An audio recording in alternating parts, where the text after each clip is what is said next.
ਸਾਰਿਆਂ ਨੂੰ ਸਤਿ ਸ਼੍ਰੀ ਅਕਾਲ। ਮੇਰਾ ਨਾਮ ਰਾਜਵੀਰ ਕੌਰ ਹੈ। ਮੈਂ ਬਾਬਾ ਨਾਮਦੇਵ ਸਰਕਾਰੀ ਸੀਨੀਅਰ ਸੈਕੰਡਰੀ ਸਕੂਲ ਘੁਮਾਣ ਜ਼ਿਲ੍ਹਾ ਗੁਰਦਾਸਪੁਰ ਵਿਖੇ ਬਤੌਰ ਪੰਜਾਬੀ ਅਧਿਆਪਿਕਾ ਸੇਵਾ ਨਿਭਾ ਰਹੀ ਹਾਂ। ਅੱਜ ਅਸੀਂ 9ਵੀਂ ਜਮਾਤ ਦੇ ਪੰਜਾਬੀ ਵਿਸ਼ੇ ਦੇ ਪੇਪਰ ਏ ਦੇ ਪਾਠਕ੍ਰਮ ਵਿੱਚ ਸ਼ਾਮਿਲ ਸਾਹਿਤਮਾਲਾ ਪਾਠ ਪੁਸਤਕ ਵਿੱਚ ਦਰਜ ਆਧੁਨਿਕ ਕਾਵਿ ਦੇ ਕਵੀ ਪ੍ਰੋਫੈਸਰ ਮੋਹਨ ਸਿੰਘ ਦੀਆਂ ਕਵਿਤਾਵਾਂ ਬਾਰੇ ਗੱਲਬਾਤ ਕਰਾਂਗੇ। 9ਵੀਂ ਜਮਾਤ ਦੇ ਪਾਠਕ੍ਰਮ ਵਿੱਚ ਸ਼ਾਮਿਲ ਪ੍ਰੋਫੈਸਰ ਮੋਹਨ ਸਿੰਘ ਦੀ ਪਹਿਲੀ ਕਵਿਤਾ ਦਾ ਨਾਂ ਹੈ ਅੱਗਿਓਂ ਅੱਗੇ ਚੱਲਣਾ। ਇਸ ਕਵਿਤਾ ਵਿੱਚ ਕਵੀ ਦੁਆਰਾ ਅੱਗੇ ਵੱਧਦੇ ਜਾਣ ਅਤੇ ਲਗਾਤਾਰ ਸੰਘਰਸ਼ ਕਰਦਿਆਂ ਰਹਿਣ ਦੀ ਭਾਵਨਾ ਨੂੰ ਬਿਆਨ ਕੀਤਾ ਗਿਆ ਹੈ। ਨੌਜਵਾਨਾਂ ਵੱਲੋਂ ਨਵੀਂ ਸੋਚ ਲੈ ਕੇ ਉਡਾਰੀਆਂ ਮਾਰਨ ਦਾ ਜ਼ਿਕਰ ਕੀਤਾ ਗਿਆ ਹੈ। ਕਵਿਤਾ ਹੈ ਅਸਾਂ ਤੇ ਹੁਣ ਅੱਗਿਓਂ ਅੱਗੇ ਚੱਲਣਾ, ਅਸਾਂ ਨਾ ਹੁਣ ਕਿਸੇ ਪੜਾਅ ਢਲਣਾ, ਰਿਹਾ ਨਾ ਜਦ ਲਾਂਭ ਚਾਂਬ ਤੱਕਣਾ, ਸਾਨੂੰ ਕੀ ਫਿਰ ਸੋਨ ਮਿਰਗਾਂ ਛੱਲਣਾ। ਪ੍ਰੋਫੈਸਰ ਮੋਹਨ ਸਿੰਘ ਨਵੀਂ ਪੀੜ੍ਹੀ ਦੇ ਨੌਜਵਾਨਾਂ ਨੂੰ ਸੰਬੋਧਿਤ ਕਰਦੇ ਹੋਏ ਕਹਿੰਦੇ ਹਨ ਕਿ ਅਸੀਂ ਹੁਣ ਅਗਾਂਹ ਵੱਧਦੇ ਹੀ ਜਾਣਾ ਹੈ, ਕਿਸੇ ਵੀ ਮੰਜ਼ਿਲ 'ਤੇ ਜਾ ਕੇ ਰੁਕਣਾ ਨਹੀਂ। ਸਾਡੇ ਅੱਗੇ ਜ਼ਿੰਦਗੀ ਦਾ ਕੋਈ ਵੀ ਪੜਾਅ ਆ ਜਾਵੇ, ਸਾਨੂੰ ਆਪਣੇ ਆਪ ਨੂੰ ਉਸ ਵਿੱਚ ਢਾਲ ਲੈਣਾ ਹੈ ਅਤੇ ਅੱਗੇ ਵਧੀ ਜਾਣਾ ਹੈ। ਜਦੋਂ ਸਾਡਾ ਇੱਧਰ ਉੱਧਰ ਤੱਕਣ ਦਾ ਕੋਈ ਮਤਲਬ ਹੀ ਨਾ ਰਿਹਾ ਤਾਂ ਸਾਨੂੰ ਸੋਨੇ ਰੰਗੀਆਂ ਤਰੰਗਾਂ ਨੇ ਕੀ ਧੋਖਾ ਦੇਣਾ ਹੈ। ਭਾਵ ਜਦੋਂ ਸਾਡੇ ਸਾਹਮਣੇ ਸਾਡੀ ਮੰਜ਼ਿਲ ਤੈਅ ਹੋਵੇਗੀ ਤਾਂ ਇਹ ਮਨ ਨੂੰ ਲੁਭਾਉਣ ਵਾਲੀਆਂ ਚੀਜ਼ਾਂ ਸਾਡੇ ਰਾਹ ਦੇ ਵਿੱਚ ਰੁਕਾਵਟ ਨਹੀਂ ਬਣ ਸਕਦੀਆਂ। ਅਸਾਂ ਤੇ ਸੱਤੇ ਸਾਗਰ ਟੱਪ ਜਾਣਾ, ਅਸਾਂ ਤੇ ਪੈਰੀ ਤਾਰਿਆਂ ਨੂੰ ਮੱਲਣਾ, ਅਸਾਂ ਤੇ ਅਜੇ ਹੋਰ ਉਤਾਂਹ ਚੜ੍ਹਨਾ, ਅਸਾਂ ਤੇ ਸੀਨਾ ਗਗਨਾਂ ਦਾ ਸੱਲਣਾ। ਪ੍ਰੋਫੈਸਰ ਮੋਹਨ ਸਿੰਘ ਕਹਿੰਦੇ ਹਨ ਕਿ ਅਜੇ ਤਾਂ ਅਸੀਂ 7 ਸਮੁੰਦਰਾਂ ਨੂੰ ਪਾਰ ਕਰਕੇ ਤਰੱਕੀ ਦੀਆਂ ਮੰਜ਼ਿਲਾਂ ਵੱਲ ਵੱਧਦੇ ਜਾਣਾ ਹੈ। ਭਾਵ ਵਿਦੇਸ਼ਾਂ ਵਿੱਚ ਜਾ ਕੇ ਆਪਣੇ ਦੇਸ਼ ਦਾ ਨਾਂ ਹੋਰ ਵੀ ਰੋਸ਼ਨ ਕਰਨਾ ਹੈ। ਪੈਰਾਂ ਦੇ ਹੇਠਾਂ ਤਾਰਿਆਂ ਨੂੰ ਲਤਾੜਨਾ ਹੈ। ਭਾਵ ਇੰਨੀ ਤਰੱਕੀ ਹਾਸਿਲ ਕਰਨੀ ਹੈ ਕਿ ਆਸਮਾਨ ਦੇ ਤਾਰੇ ਵੀ ਸਾਡੇ ਪੈਰਾਂ ਹੇਠ ਹੋਣ ਅਤੇ ਅਸੀਂ ਆਪਣੀਆਂ ਮੰਜ਼ਿਲਾਂ ਨੂੰ ਸਰ ਕਰਨਾ ਹੈ। ਅਜੇ ਅਸੀਂ ਹੋਰ ਉੱਪਰ ਚੜ੍ਹਨਾ ਹੈ। ਭਾਵ ਹੋਰ ਬੇਅੰਤ ਤਰੱਕੀਆਂ ਹਾਸਲ ਕਰਨੀਆਂ ਹਨ ਕਿ ਅੰਬਰਾਂ ਦੇ ਸੀਨੇ ਨੂੰ ਚੀਰਦੇ ਹੋਏ ਆਸਮਾਨ ਨੂੰ ਵੀ ਪਾਰ ਕਰ ਜਾਣਾ ਹੈ। ਅਸਾਂ ਤੇ ਲਾ ਪਿਆਰ ਖੰਭ ਉੱਡਣਾ, ਸਾਨੂੰ ਕੀ ਇਸ ਧਰਤ ਅੰਬਰ ਵੱਲਣਾ, ਅਸਾਂ ਨਹੀਂ ਹੁਣ ਹੋਣੀਆਂ ਤੋਂ ਰੁਕਣਾ, ਸਾਨੂੰ ਕੀ ਇਸ ਲੋਕ ਰਾਜ ਠੱਲਣਾ। ਪ੍ਰੋਫੈਸਰ ਮੋਹਨ ਸਿੰਘ ਕਹਿੰਦੇ ਹਨ ਕਿ ਅਸੀਂ ਪਿਆਰ ਵਾਲੇ ਖੰਭ ਲਗਾ ਕੇ ਅੰਬਰਾਂ ਵਿੱਚ ਉਡਾਰੀਆਂ ਮਾਰਨੀਆਂ ਹਨ। ਸਾਡੀਆਂ ਸੋਚਾਂ ਨੂੰ ਇਹ ਧਰਤੀ ਅਤੇ ਆਸਮਾਨ ਨਹੀਂ ਘੇਰ ਸਕਦੇ। ਭਾਵ ਸਾਡੀ ਸੋਚ ਦਾ ਕੋਈ ਵੀ ਦਾਇਰਾ ਸੀਮਤ ਨਹੀਂ ਕਰ ਸਕਦਾ। ਹੋਣੀਆਂ ਚਾਹੇ ਸਾਡੇ ਰਸਤੇ ਦੀਆਂ ਜਿੰਨੀਆਂ ਮਰਜ਼ੀ ਵੱਡੀਆਂ ਰੁਕਾਵਟਾਂ ਬਣਨ, ਅਸੀਂ ਉਸ ਹਰ ਹੋਣੀ ਦਾ ਸਾਹਮਣਾ ਕਰਕੇ ਉਸ ਨੂੰ ਪਾਰ ਕਰ ਲੈਣਾ ਹੈ।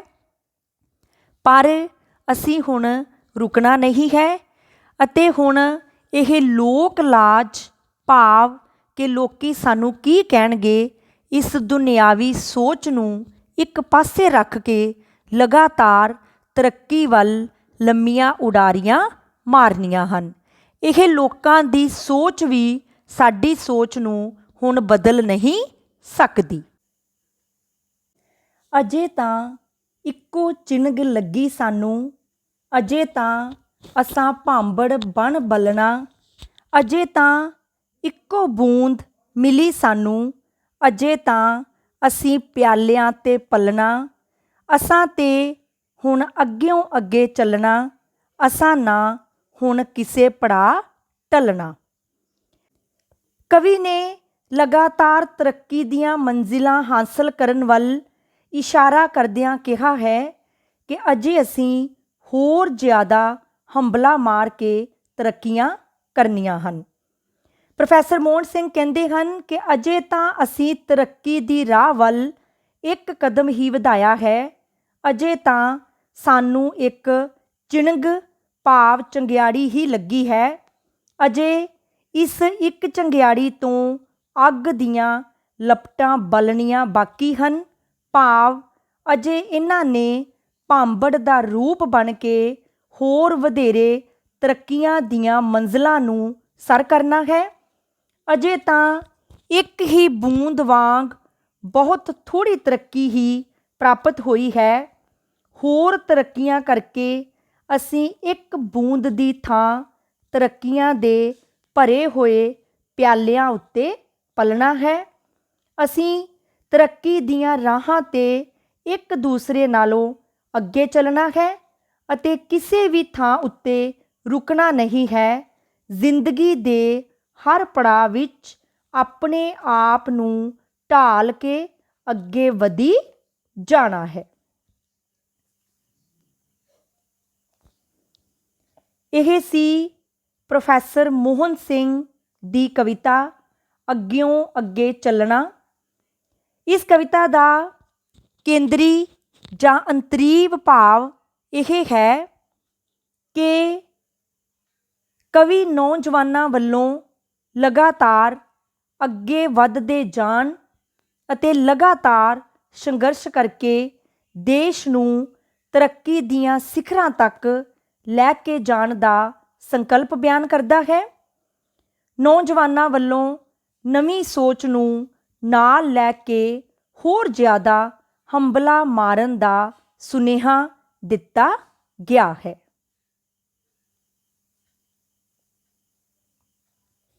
ਨੌਵੀਂ ਜਮਾਤ ਦੇ ਪਾਠਕ੍ਰਮ ਵਿੱਚ ਸ਼ਾਮਿਲ ਪ੍ਰੋਫੈਸਰ ਮੋਹਨ ਸਿੰਘ ਦੀ ਦੂਸਰੀ ਕਵਿਤਾ ਦਾ ਨਾਂ ਹੈ ਗੁਰੂ ਨਾਨਕ ਨੂੰ।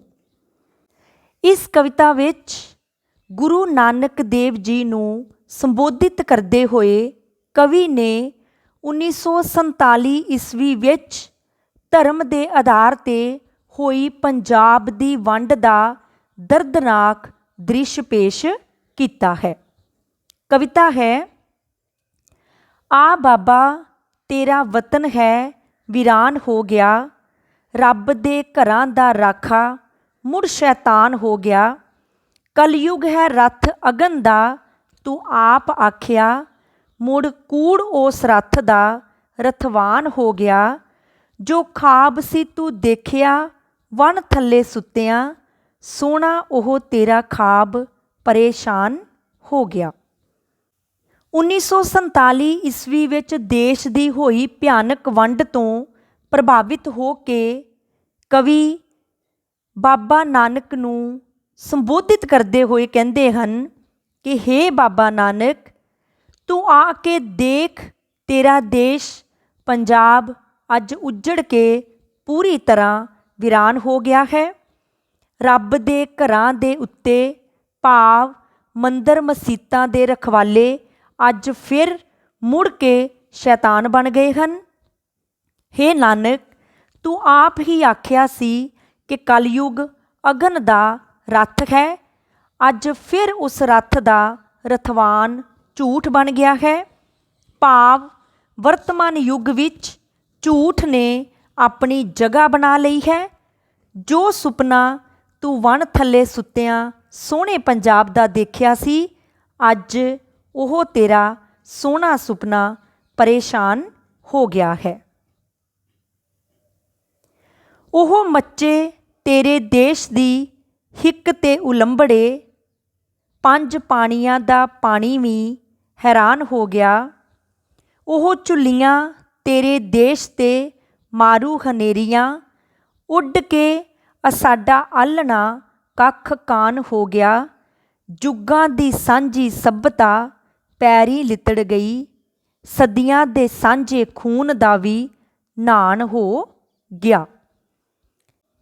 1947 ਈਸਵੀ ਦੀ ਵੰਡ ਦੇ ਪ੍ਰਸੰਗ ਵਿੱਚ ਗੁਰੂ ਨਾਨਕ ਦੇਵ ਜੀ ਨੂੰ ਸੰਬੋਧਨ ਕਰਦਿਆਂ ਹੋਇਆਂ ਪ੍ਰੋਫੈਸਰ ਮੋਹਨ ਸਿੰਘ ਕਹਿੰਦੇ ਹਨ ਕਿ ਹੇ ਗੁਰੂ ਨਾਨਕ, ਤੇਰੇ ਦੇਸ਼ ਵਿੱਚ ਉਹ ਅੱਗ ਦੇ ਲਾਂਬੂ ਮੱਚੇ ਕਿ ਪੰਜਾਂ ਦਰਿਆਵਾਂ ਦਾ ਪਾਣੀ ਵੀ ਇਸ ਨੂੰ ਵੇਖ ਕੇ ਹੈਰਾਨ ਰਹਿ ਗਿਆ, ਕਿਉਂਕਿ ਉਸਨੇ ਪਹਿਲਾਂ ਕਦੀ ਵੀ ਇਹੋ ਜਿਹੀ ਦਰਦਨਾਕ ਘਟਨਾ ਵਾਪਰਦੀ ਨਹੀਂ ਦੇਖੀ ਸੀ। ਤੇਰੇ ਦੇਸ਼ ਉੱਤੇ ਵੱਢ ਟੁੱਕ ਦੀਆਂ ਮਾਰੂ ਹਨੇਰੀਆਂ ਝੁੱਲੀਆਂ, ਜਿਸ ਕਾਰਨ ਸਾਡਾ ਆਲ੍ਹਣਾ ਭਾਵ ਪੰਜਾਬ ਵੀ ਉੱਡ ਕੇ ਤੀਲਾ ਤੀਲਾ ਹੋ ਗਿਆ, ਭਾਵ ਬਿਖਰ ਗਿਆ ਹੈ। ਹਿੰਦੂਆਂ, ਸਿੱਖਾਂ ਅਤੇ ਮੁਸਲਮਾਨਾਂ ਦੀ ਸਦੀਆਂ ਤੋਂ ਤੁਰੀ ਆਉਂਦੀ ਸੱਭਿਅਤਾ ਨੂੰ ਪੈਰਾਂ ਹੇਠ ਲਿਤਾੜ ਦਿੱਤਾ ਗਿਆ ਹੈ, ਸਾਂਝੀ ਵਾਲਤਾ ਦਾ ਕਤਲ ਕਰ ਦਿੱਤਾ ਗਿਆ ਹੈ ਅਤੇ ਸਦੀਆਂ ਦੇ ਸਾਂਝੇ ਖੂਨ ਦਾ ਵੀ ਨਾਸ਼ ਹੋ ਗਿਆ ਹੈ। ਵੰਡ ਬੈਠੇ ਤੇਰੇ ਪੁੱਤ ਨੇ ਸਾਂਝੇ ਸਵਰਗ ਨੂੰ, ਵੰਡਿਆ ਸਵਰਗ ਨਰਕ ਦਾ ਸਮਿਆਨ ਹੋ ਗਿਆ। ਉਧਰ ਧਰਮ ਗ੍ਰੰਥਾਂ ਤੇ ਮੰਦਰਾਂ ਦਾ ਜਸ ਗਿਆ, ਇੱਧਰ ਮਸੀਤੋਂ ਬਾਹਰ ਹੈ ਕੁਰਾਨ ਹੋ ਗਿਆ। ਹਿੰਦਵਾਣੀਆਂ ਤੁਰਕਾਣੀਆਂ ਦੋਹਾਂ ਦੀ ਪੱਤ ਗਈ, ਬੁਰਕੇ ਸੰਧੂਰ ਦੋਹਾਂ ਦਾ ਅਪਮਾਨ ਹੋ ਗਿਆ। ਗੁਰੂ ਨਾਨਕ ਦੇਵ ਜੀ ਨੂੰ ਸੰਬੋਧਨ ਕਰਦਿਆਂ ਹੋਇਆਂ ਪ੍ਰੋਫੈਸਰ ਮੋਹਨ ਸਿੰਘ ਆਖਦੇ ਹਨ ਕਿ ਹੇ ਨਾਨਕ, ਤੇਰੇ ਪੁੱਤਰਾਂ ਨੇ ਹਿੰਦੂ ਮੁਸਲਮਾਨ ਦੇ ਸਾਂਝੇ ਸਵਰਗ ਭਾਵ ਦੇਸ਼ ਨੂੰ ਵੱਖ-ਵੱਖ ਹਿੱਸਿਆਂ ਵਿੱਚ ਵੰਡ ਦਿੱਤਾ ਹੈ। ਇਸ ਵੰਡ ਨੇ ਸਵਰਗ ਨੂੰ ਦੁੱਖਾਂ ਭਰੇ ਨਰਕ ਵਿੱਚ ਬਦਲ ਕੇ ਰੱਖ ਦਿੱਤਾ ਹੈ। ਪਾਕਿਸਤਾਨ ਵਿੱਚ ਧਰਮ ਗ੍ਰੰਥਾਂ ਅਤੇ ਮੰਦਰਾਂ ਦਾ ਜਸ ਖਤਮ ਹੋ ਗਿਆ ਹੈ, ਭਾਵ ਹਿੰਦੂ ਧਰਮ ਸਥਾਨਾਂ ਦੀ ਬੇਅਦਬੀ ਹੋਈ ਹੈ ਅਤੇ ਭਾਰਤੀ ਪੰਜਾਬ ਦੀਆਂ ਮਸੀਤਾਂ 'ਚੋਂ ਕੁਰਾਨ ਨੂੰ ਬਾਹਰ ਕੱਢ ਦਿੱਤਾ ਗਿਆ ਹੈ। ਇਸ ਤਰ੍ਹਾਂ ਪੰਜਾਬ ਦੀ ਵੰਡ ਨਾਲ ਧਰਮਾਂ ਦੀ ਵੰਡ ਕਰਕੇ ਸਵਰਗ ਵਰਗੇ ਪੰਜਾਬ ਦੀ ਹੋਰ ਦੁਰਗਤੀ ਕਰ ਦਿੱਤੀ ਗਈ ਹੈ। ਇਸਤਰੀਆਂ, ਚਾਹੇ ਉਹ ਹਿੰਦੂ ਸਨ ਚਾਹੇ ਮੁਸਲਮਾਨ ਸਨ, ਪੰਜਾਬ ਦੀ ਵੰਡ ਮਗਰੋਂ ਦੋਹਾਂ ਦੀ ਇੱਜ਼ਤ ਰੋਲੀ ਗਈ ਹੈ। ਇਸ ਤਰ੍ਹਾਂ ਮੁਸਲਮਾਨ ਔਰਤਾਂ ਦੇ ਬੁਰਕੇ ਅਤੇ ਹਿੰਦੂ ਔਰਤਾਂ ਦੇ ਸੰਧੂਰ ਦੋਹਾਂ ਦਾ ਹੀ ਅਪਮਾਨ ਹੋਇਆ ਹੈ। ਇੱਕ ਪਾਸੇ ਪਾਕ ਪਾਕੀ ਪਾਕਿਸਤਾਨ ਹੋ ਗਿਆ, ਇੱਕ ਪਾਸੇ ਹਿੰਦੂ ਹਿੰਦੀ ਹਿੰਦੁਸਤਾਨ ਹੋ ਗਿਆ। ਇੱਕ ਸੱਜੀ ਤੇਰੀ ਅੱਖ ਸੀ, ਇੱਕ ਖੱਬੀ ਤੇਰੀ ਅੱਖ, ਦੋਹਾਂ ਅੱਖਾਂ ਦਾ ਹਾਸ ਤੇ ਨੁਕਸਾਨ ਹੋ ਗਿਆ। ਕੁਝ ਐਸਾ ਕੁਫਰ ਤੋਲਿਆ ਈਮਾਨ ਵਾਲਿਆਂ ਕਿ ਕੁਫਰ ਤੋਂ ਵੀ ਹੌਲਾ ਹੈ ਈਮਾਨ ਹੋ ਗਿਆ।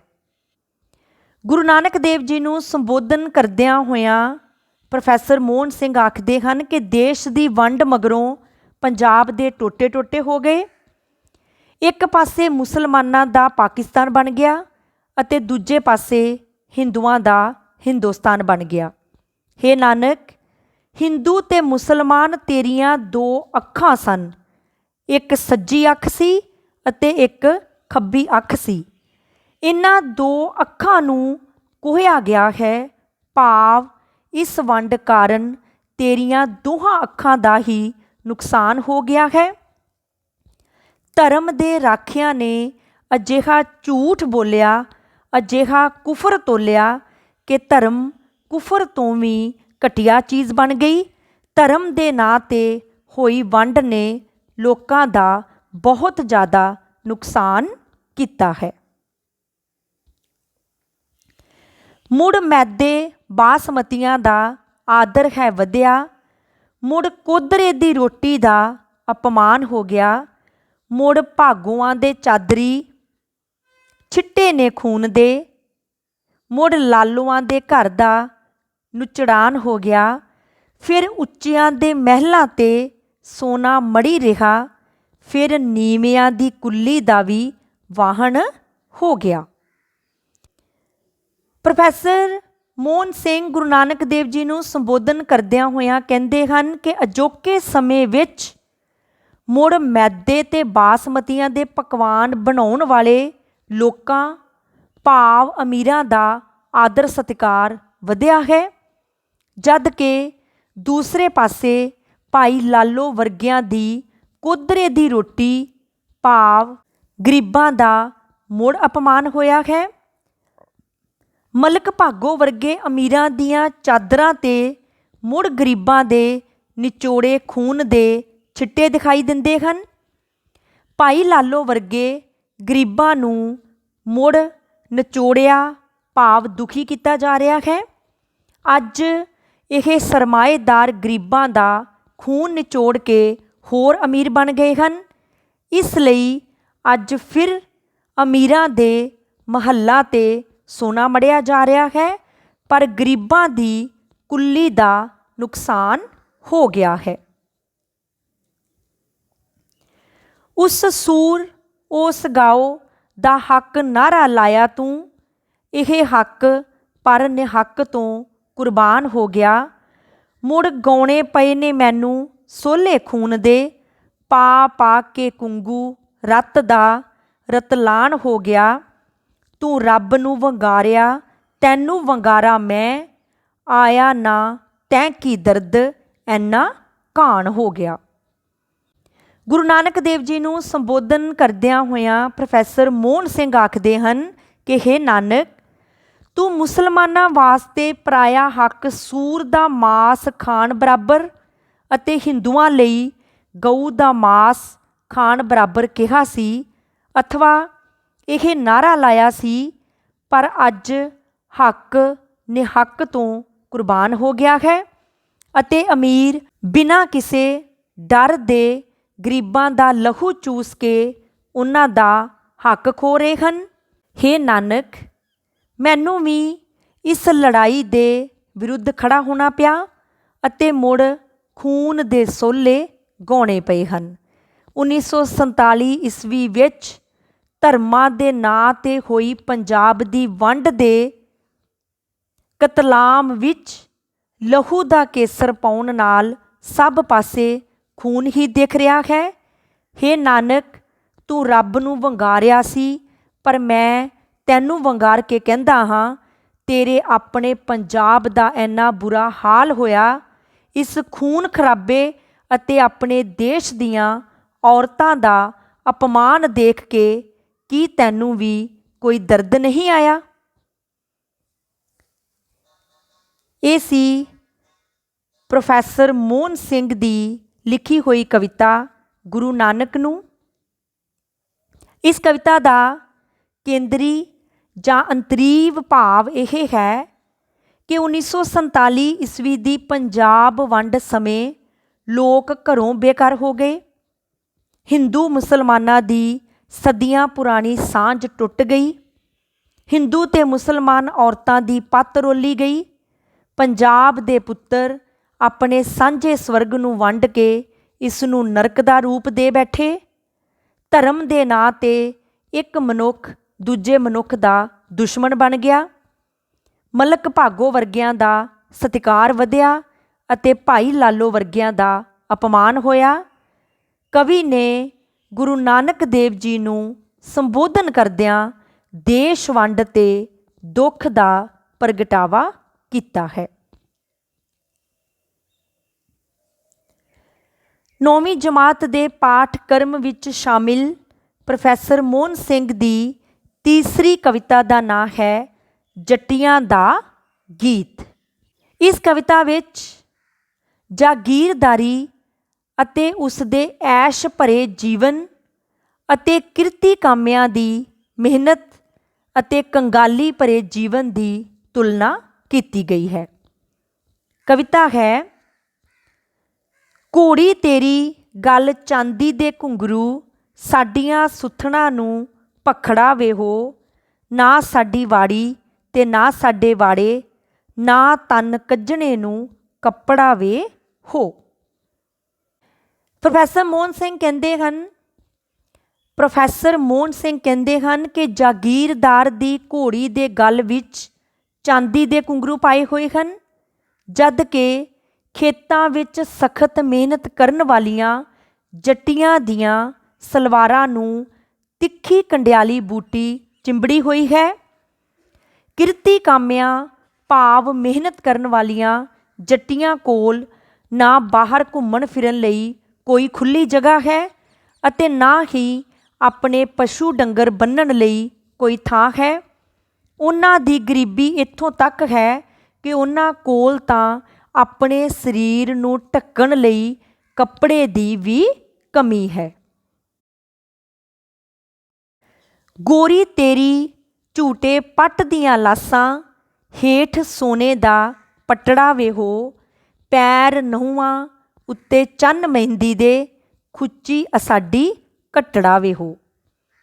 ਪ੍ਰੋਫੈਸਰ ਮੋਹਨ ਸਿੰਘ ਜਾਗੀਰਦਾਰਾਂ ਦੇ ਐਸ਼ ਭਰੇ ਜੀਵਨ ਨੂੰ ਬਿਆਨ ਕਰਦਿਆਂ ਹੋਇਆਂ ਕਹਿੰਦੇ ਹਨ ਕਿ ਉਸ ਦੀ ਘਰਵਾਲੀ ਬਾਗਾਂ ਵਿੱਚ ਰੇਸ਼ਮੀ ਪੀਂਘਾਂ ਝੂਟਦੀ ਹੈ ਅਤੇ ਉਸ ਦੇ ਹੇਠਾਂ ਸੋਨੇ ਦਾ ਫੱਟਾ ਲੱਗਿਆ ਹੋਇਆ ਹੈ। ਉਸ ਦੇ ਨਹੁੰ ਪੈਰ ਮਹਿੰਦੀ ਦੇ ਨਾਲ ਚੰਨ ਵਾਂਗ ਸ਼ਿੰਗਾਰੇ ਹੋਏ ਹਨ, ਪਰ ਉਸ ਦੇ ਮੁਕਾਬਲੇ ਗਰੀਬ ਜੱਟੀਆਂ ਮਿਹਨਤ ਮਜ਼ਦੂਰੀ ਕਰਦੀਆਂ ਹਨ ਅਤੇ ਉਹਨਾਂ ਦੀਆਂ ਖੁੱਚਾਂ ਮਿੱਟੀ ਕੱਟੇ ਨਾਲ ਭਰੀਆਂ ਹੋਈਆਂ ਹਨ। ਗੋਰੀ ਤੇਰੀ ਬੈਠੀ ਮਹਿਲ ਦੀ ਬਾਰੀ, ਬਾਹੀਂ ਚੂੜਾ ਰੱਤੜਾ ਵੇ ਹੋ। ਕੋਠਾ ਇੱਕ ਬਰਾਤ ਅਸਾਡੀ, ਉਹ ਵੀ ਕੱਚੜਾ ਤੇ ਟੱਠੜਾ ਵੇ ਹੋ। ਪ੍ਰੋਫੈਸਰ ਮੋਹਨ ਸਿੰਘ ਕਹਿੰਦੇ ਹਨ ਕਿ ਜਾਗੀਰਦਾਰ ਦੀ ਗੋਰੀ ਐਸ਼ ਭਰਿਆ ਜੀਵਨ ਬਤੀਤ ਕਰਦੀ ਹੈ ਅਤੇ ਲਾਲ ਚੂੜਾ ਪਾ ਕੇ ਮਹਿਲ ਦੀ ਬਾਰੀ ਵਿੱਚ ਬੈਠੀ ਹੋਈ ਹੈ ਅਤੇ ਆਪਣੇ ਜਾਗੀਰਦਾਰ ਪਤੀ ਦੇ ਆਉਣ ਦੀ ਰਾਹ ਤੱਕ ਰਹੀ ਹੈ, ਜਦ ਕਿ ਗਰੀਬ ਜੱਟੀਆਂ ਕੰਗਾਲੀ ਭਰਿਆ ਜੀਵਨ ਬਤੀਤ ਕਰਦੀਆਂ ਹੋਈਆਂ ਕਹਿੰਦੀਆਂ ਹਨ ਕਿ ਉਹਨਾਂ ਕੋਲ ਰਹਿਣ ਲਈ ਇੱਕ ਕੱਚਾ ਅਤੇ ਢੱਠਿਆ ਹੋਇਆ ਕੋਠਾ ਹੀ ਹੈ, ਜੋ ਕਿ ਉਹਨਾਂ ਲਈ ਸਭ ਕੁਝ ਹੈ। ਰੋਹੀਆਂ ਵਿੱਚ ਅਸੀਂ ਨਿੰਮੀਏ ਜੰਮੀਏ, ਦਾਸ ਤੇਰਾ ਸਾਡਾ ਨੱਡੜਾ ਵੇ ਹੋ। ਪ੍ਰੋਫੈਸਰ ਮੋਹਨ ਸਿੰਘ ਕਹਿੰਦੇ ਹਨ ਕਿ ਗਰੀਬ ਜੱਟੀਆਂ ਉਜਾੜਾਂ ਵਿੱਚ ਆਪਣੇ ਬਾਲਾਂ ਨੂੰ ਜਨਮ ਦਿੰਦੀਆਂ ਹਨ। ਉਹਨਾਂ ਦੇ ਬੱਚੇ ਗਰੀਬੀ ਕਾਰਨ ਜੰਮਦਿਆਂ ਹੀ ਜਾਗੀਰਦਾਰਾਂ ਦੇ ਦਾਸ ਬਣ ਕੇ ਰਹਿ ਜਾਂਦੇ ਹਨ। ਮੈਦਾ ਖਾਵੇ ਪੱਟ ਹੰਢਾਵੇ, ਫਿਰ ਵੀ ਕਰੇ ਸਹਿ ਨਖਰਾ ਵੇ ਹੋ। ਜੰਮਦਿਆਂ ਹੀ ਚਾ ਮਰਨ ਅਸਾਡੇ, ਇੱਕ ਵੀ ਹੋਏ ਨਾ ਵੱਡੜਾ ਵੇ ਹੋ। ਪ੍ਰੋਫੈਸਰ ਮੋਹਨ ਸਿੰਘ ਕਹਿੰਦੇ ਹਨ ਕਿ ਜਾਗੀਰਦਾਰ ਦਾ ਪੁੱਤਰ ਐਸ਼ੋ ਆਰਾਮ ਦੀ ਜ਼ਿੰਦਗੀ ਬਤੀਤ ਕਰਦਿਆਂ ਹੋਇਆਂ ਮੈਦੇ ਦੀਆਂ ਬਣੀਆਂ ਹੋਈਆਂ ਚੀਜ਼ਾਂ ਖਾਂਦਾ ਹੈ ਅਤੇ ਰੇਸ਼ਮ ਦੇ ਕੱਪੜੇ ਆਪਣੇ ਸਰੀਰ ਉੱਪਰ ਹੰਢਾਉਂਦਾ ਹੈ, ਫਿਰ ਵੀ ਉਹ 100 ਨਖਰਾ ਕਰਦਾ ਹੈ। ਪਰ ਇਸ ਦੇ ਉਲਟ ਜੱਟੀਆਂ ਦੇ ਬੱਚਿਆਂ ਦੇ ਚਾਅ ਜੰਮਦਿਆਂ ਸਾਰ ਹੀ ਮਰ ਜਾਂਦੇ ਹਨ। ਉਹਨਾਂ ਦਾ ਇੱਕ ਵੀ ਚਾਅ ਪ੍ਰਵਾਨ ਨਹੀਂ ਚੜ੍ਹਦਾ। ਗਰੀਬੀ ਦੇ ਵਿੱਚ ਪਿਸਦਿਆਂ ਉਹਨਾਂ ਦੇ ਬੱਚਿਆਂ ਦੇ ਸਾਰੇ ਚਾਅ ਅਧੂਰੇ ਰਹਿ ਜਾਂਦੇ ਹਨ, ਇੱਕ ਵੀ ਚਾਅ ਵੱਡਾ ਨਹੀਂ ਹੁੰਦਾ। ਵਾਹੀਏ ਬੀਜੀਏ ਸਿੰਜੀਏ ਵੱਢੀਏ ਗਾਹੀਏ ਤੇ ਕਰੀਏ ਕੱਠੜਾ ਵੇ ਹੋ। ਆਵੇਂ ਤੇ ਸਭ ਹੂੰਜ ਲਿਜਾਵੇਂ, ਮੁੱਢ ਤੋਂ ਇਹੋ ਝਗੜਾ ਵੇ ਹੋ। ਪ੍ਰੋਫੈਸਰ ਮੋਹਨ ਸਿੰਘ ਕਹਿੰਦੇ ਹਨ ਕਿ ਜੱਟ ਹਰ ਸਾਲ ਖੇਤਾਂ ਨੂੰ ਵਾਹੁੰਦੇ, ਬੀਜਦੇ ਅਤੇ ਸਿੰਜਦੇ ਹਨ। ਫਿਰ ਉਹ ਉਹਨਾਂ ਫਸਲਾਂ ਨੂੰ ਵੱਢਦੇ, ਗਾਉਂਦੇ ਅਤੇ ਮੁੜ ਇਕੱਠਾ ਕਰਦੇ ਹਨ। ਭਾਵ ਬੜੀ ਹੀ ਸਖਤ ਮਿਹਨਤ ਨਾਲ ਖੇਤਾਂ ਵਿੱਚ ਫਸਲਾਂ ਬੀਜਣ ਤੋਂ ਲੈ ਕੇ ਮੁੜ ਇਕੱਠਾ ਕਰਨ ਤੱਕ ਖੂਨ ਪਸੀਨਾ ਬਹਾਉਂਦੇ ਹਨ।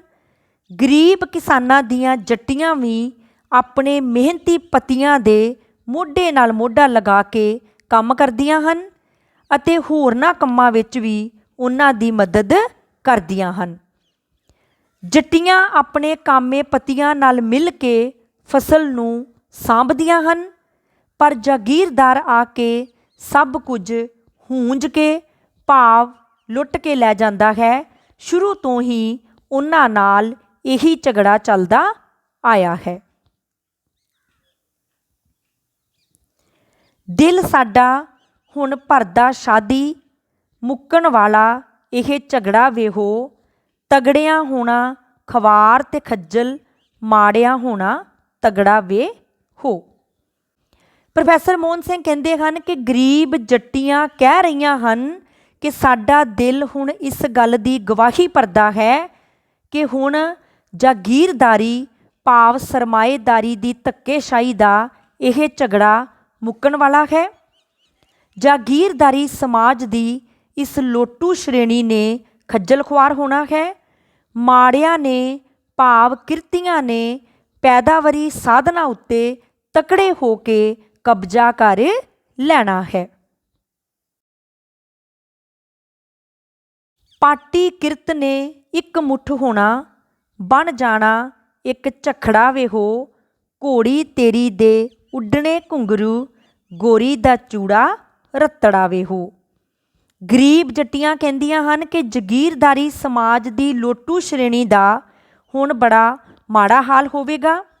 ਉਹ ਦਿਨ ਹੁਣ ਦੂਰ ਨਹੀਂ ਜਦੋਂ ਵੰਡੇ ਹੋਏ ਮਿਹਨਤੀ ਮਜ਼ਦੂਰ ਲੋਕਾਂ ਨੇ ਇੱਕ ਮੁੱਠ ਹੋ ਕੇ ਇੱਕ ਝੱਖੜ ਦੇ ਰੂਪ ਵਿੱਚ ਉੱਭਰਨਾ ਹੈ, ਭਾਵ ਕਿਰਤੀਆਂ ਨੇ ਇਕੱਠੇ ਹੋ ਕੇ ਸਰਮਾਏਦਾਰੀ ਨੂੰ ਕੁਚਲ ਕੇ ਰੱਖ ਦੇਣਾ ਹੈ। ਇਸ ਝੱਖੜ ਨੇ ਮਿਲ ਕੇ ਤੇਰੀ ਘੋੜੀ ਦੇ ਚਾਂਦੀ ਦੇ ਘੁੰਗਰੂਆਂ ਅਤੇ ਜਾਗੀਰਦਾਰ ਗੋਰੀ ਦੇ ਲਾਲ ਚੂੜੇ ਨੂੰ ਉਡਾ ਕੇ ਲੈ ਜਾਣਾ ਹੈ, ਭਾਵ ਜਾਗੀਰਦਾਰ ਅਤੇ ਉਸਦੇ ਪਰਿਵਾਰ ਦੀ ਸਾਰੀ ਐਸ਼ ਪ੍ਰਸਤੀ ਮਿੱਟੀ ਵਿੱਚ ਮਿਲ ਜਾਣੀ ਹੈ। ਤੀਲੀਆਂ ਰਲ ਕੇ ਬੌਕਰ ਬਣਨਾ, ਹੂੰਜ ਦੇਣਾ ਕੱਖ ਕੰਡੜਾ ਵੇਹੋ, ਖਵਾਰ ਹੋਏ ਸਭ ਮਿਲਣਗੇ ਆਖਰ, ਆਕੀਆਂ ਨੂੰ ਕਰ ਤਗੜਾ ਵੇਹੋ। ਪ੍ਰੋਫੈਸਰ ਮੋਹਨ ਸਿੰਘ ਕਹਿੰਦੇ ਹਨ ਕਿ ਗਰੀਬ ਜੱਟੀਆਂ ਲੁੱਟ ਖਸੁੱਟ ਕਰਕੇ ਬੁੱਲੇ ਲੁੱਟਣ ਵਾਲੇ ਜਾਗੀਰਦਾਰ ਨੂੰ ਕਹਿੰਦੀਆਂ ਹਨ ਕਿ ਹੁਣ ਅਸੀਂ ਅਲੱਗ-ਅਲੱਗ ਨਹੀਂ ਰਹਿਣਾ। ਅਲੱਗ-ਅਲੱਗ ਤੀਲੀਆਂ ਨੇ ਬੌਕਰ ਬਣ ਕੇ ਭਾਵ ਇਕੱਠੀਆਂ ਹੋ ਕੇ ਆਪਣੇ ਵਿਰੋਧੀ ਲੋਕਾਂ ਨੂੰ ਸਾਫ਼ ਕਰ ਦੇਣਾ ਹੈ, ਭਾਵ ਅਲੱਗ-ਅਲੱਗ ਕੰਮ ਕਰਨ ਵਾਲੇ ਕਿਰਤੀ ਲੋਕਾਂ ਨੇ ਇਕੱਠਿਆਂ ਹੋ ਕੇ ਜਾਗੀਰਦਾਰੀ ਦੀ ਪ੍ਰਥਾ ਨੂੰ ਖਤਮ ਕਰ ਦੇਣਾ ਹੈ। ਸਾਰੇ ਸ਼ੋਸ਼ਿਤ, ਤੰਗ ਅਤੇ ਜਲੀਲ ਹੋਏ ਲੋਕ ਇਕੱਠੇ ਹੋ ਕੇ ਬਗਾਵਤ ਕਰਨਗੇ ਅਤੇ ਜਾਗੀਰਦਾਰੀ ਸਮਾਜ ਦਾ ਖਾਤਮਾ ਕਰ ਦੇਣਗੇ। ਜਾਗੀਰਦਾਰਾਂ ਨੂੰ ਇਸ ਵਿਰੋਧਤਾ ਦਾ ਸਾਹਮਣਾ ਕਰਨ ਲਈ ਤਕੜੇ ਹੋਣ ਲਈ ਲਲਕਾਰਿਆ ਹੈ। ਇਹ ਸੀ ਪ੍ਰੋਫੈਸਰ ਮੋਹਨ ਸਿੰਘ ਦੀ ਤੀਸਰੀ ਕਵਿਤਾ ਜੱਟੀਆਂ ਦਾ ਗੀਤ। ਇਸ ਕਵਿਤਾ ਦਾ ਕੇਂਦਰੀ ਜਾਂ ਅੰਤਰੀਵ ਭਾਵ ਇਹ ਹੈ ਕਿ ਇਹ ਗੀਤ ਰੋਹ ਤੋਂ ਵਿਦਰੋਹ ਵੱਲ ਤੁਰਦਾ ਹੈ। ਜਾਗੀਰਦਾਰ ਕਿਸਾਨਾਂ ਦੀ ਕਮਾਈ ਉੱਤੇ ਪਲਦਾ ਹੈ, ਜਦ ਕਿ ਕਿਸਾਨ ਦੁੱਖ ਭਰਿਆ ਜੀਵਨ ਜਿਉਂਦੇ ਹਨ। ਆਪਣੇ ਹੱਕਾਂ ਦੇ ਪ੍ਰਤੀ ਜਾਗ੍ਰਿਤ ਹੋਈ ਕਿਰਤੀ ਪੀੜ੍ਹੀ ਇੱਕ ਮੁੱਠ ਹੋ ਕੇ ਜਾਗੀਰਦਾਰੀ ਸਮਾਜ ਦੀ ਲੁੱਟ ਨੂੰ ਖਤਮ ਕਰ ਦੇਵੇਗੀ। ਇਹ ਸਨ 9ਵੀਂ ਜਮਾਤ ਦੇ ਪੰਜਾਬੀ ਵਿਸ਼ੇ ਦੇ ਪੇਪਰ ਏ ਦੇ ਪਾਠਕ੍ਰਮ ਵਿੱਚ ਸ਼ਾਮਿਲ ਆਧੁਨਿਕ ਕਾਵ ਦੇ ਕਵੀ ਪ੍ਰੋਫੈਸਰ ਮੋਹਨ ਸਿੰਘ ਦੀਆਂ ਕਵਿਤਾਵਾਂ। ਪਹਿਲੀ ਕਵਿਤਾ ਅੱਗਿਓਂ ਅੱਗੇ ਚੱਲਣਾ, ਦੂਸਰੀ ਕਵਿਤਾ ਹੈ ਗੁਰੂ ਨਾਨਕ ਨੂੰ, ਤੀਸਰੀ ਕਵਿਤਾ ਹੈ ਜੱਟੀਆਂ ਦਾ ਗੀਤ। ਧੰਨਵਾਦ।